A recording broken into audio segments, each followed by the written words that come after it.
آیت وضو یعنی وضو کے بارے میں قرآن کریم کے اندر چھٹے پارے کے سورۃ المائدہ کی آیت نمبر 6 اور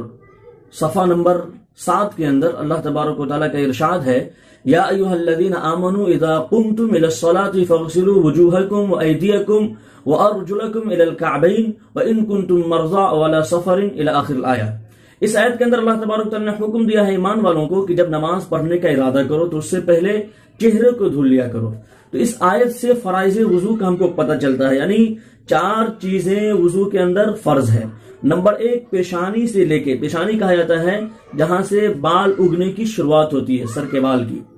تھوڑی تک، اور ایک کان کے لو سے دوسرے کان کی لو تک، تو پورا چہرہ کو دھلنا ہے اچھی طریقے سے۔ نمبر 2 پہ دونوں ہاتھوں کو کہنیوں سمیت دھونا ہے، اور نمبر 3 پہ چوتھائی سر کا مسح کرنا ہے۔ چوتھائی سر کا مطلب یہ ہوتا ہے کہ سر کو 4 حصے میں بانٹ دیا جائے، ڈیوائیڈ کر دیا جائے، اور ایک حصے کا مسح کرنا فرض ہے اور پورے سر کا مسح کرنا سنت ہے۔ اور نمبر 4 پہ دونوں پاؤں کو ٹخنوں سمیت دھونا ہے۔ تو یہ تو وضو کے فرائض ہو گئے۔ اب اس میں کچھ چیزیں سنت ہے، جیسے مسواک کرنا،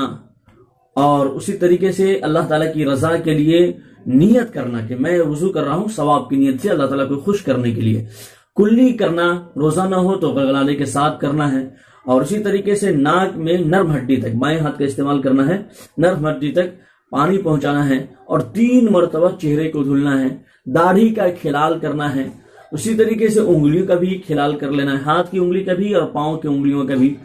اور 3 مرتبہ سارے اعضاء کو دھونا ہے، اور چوتھائی سر کا مسح کرنا ہے۔ چوتھائی سر کا مطلب یہ ہوتا ہے کہ اس طریقے سے 3 انگلی کو الگ کریں آپ، اور ان 3 انگلی سے آپ اوپر کے حصے میں لے جائیں، اور پھر یو ریٹرن واپس لائیں ہتھیلی سے، اور شہادت کی انگلی سے کان کے اندر کے حصے میں صفائی کرنی ہے، انگوٹھا سے کان کے باہر کے حصے میں صفائی کرنی ہے، اور اس کے بعد یہ پشت سے ادھر مسح کرنا ہے۔ تو یہ چیزیں وضو کی سنتیں ہوگی، اور بہت ساری چیزیں ہیں جو مستحبات میں ہیں، ان کو بھی آپ ذہن میں رکھیں اور ان کو بھی استعمال کریں۔ نواقض وضو یعنی وضو توڑنے والی چیز، ان میں پہلی چیز آپ یہ یاد رکھیں کہ پیشاب یا پائخانہ کرنے سے وضو ٹوٹ جاتا ہے، ریاح کے خارج ہونے سے وضو ٹوٹ جاتا ہے، اسی طریقے سے خون پیپ کہیں بھی پورے جسم سے نکل کر کے بہہ گیا تو اس سے بھی وضو ٹوٹ جاتا ہے، اور کبھی کبھی منہ سے آدمی تھوک پھینکتا ہے اور تھوک میں خون کا غلبہ زیادہ ہو، تھوک پتہ نہ چل رہا خون ہی ہو تو اس سے بھی وضو ٹوٹ جاتا ہے، نکسیر پھوٹنے سے، اسی طریقے سے منہ بھر کے قے کر لیا آدمی، 2-3 بار کیا لیکن اتنا ہے کہ منہ میں ایک بار جمع نہیں ہو سکتا، منہ بھر کے قے کر لیا، اس سے بھی وضو ٹوٹ جاتا ہے۔ وضو بنا ہوا ہے، لیٹ گیا، سو گیا ٹک لگا کر کے، تو اس سے بھی وضو ٹوٹ جاتا ہے۔ وضو والا آدمی ہے، بے ہوش ہو گیا، پاگل ہو گیا، مجنون ہو گیا، تو اس سے بھی وضو ٹوٹ جاتا ہے۔ اسی طریقے سے ایک چیز یہ بھی یاد رکھنا چاہیے کہ رکوع سجدہ والی نماز میں آدمی ہنس دے نماز کی حالت میں، اور اتنا زور سے ہنسے کہ قریب کا آدمی سن لے تو اس سے بھی وضو ٹوٹ جاتا ہے۔ اسی طریقے سے مزی ودی کے نکلنے سے وضو ٹوٹ جاتا ہے، اور استحاضہ کا خون